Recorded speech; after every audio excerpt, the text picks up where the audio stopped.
we've had pretty sturdy growth, yet the inflation rate has come down.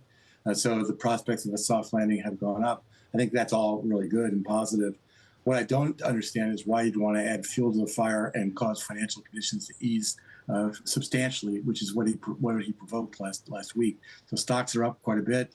Bond yields are down. Financial conditions are much more accommodative. The Goldman Sachs Financial Condition Index, for example, was eased by a full percentage point at a time that the economy has been growing at an above trend pace. So to me, I worry that the Fed's not going to finish the job. He's behaving a little bit more like Arthur Burns than he is like Paul Volcker. Bill, let's build on that just a touch more. Do you think he's seduced by the prospect of Ned and the soft landing? Do you think that's what sucked him in a little bit? Well, I think that's certainly what he's trying to achieve. And if I was in his shoes, I would do the same. I think there's sort of a contest going on right now between how to think about monetary policy. Is policy really tight because real rates are high and inflation is coming down? Or is policy not so tight because financial conditions have eased significantly and that's providing support to the economy? If you look at the Atlanta Fed GDP now forecast for the fourth quarter, it's now tracking 2.6% after a 5.2% growth rate in the third quarter. So it's not really clear that the economy needs a lot more accommodation to support itself. Bill, do you think the Fed Chair Jay Powell understood what he was going to do to markets?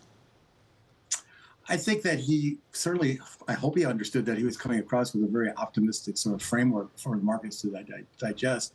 I think that it's true, as Austin Goolsbee said a little bit earlier, that this is a forecast. And so if the forecast doesn't materialize, then the Fed rate cuts that are promised won't materialize either. So the market may be getting a little bit ahead of itself.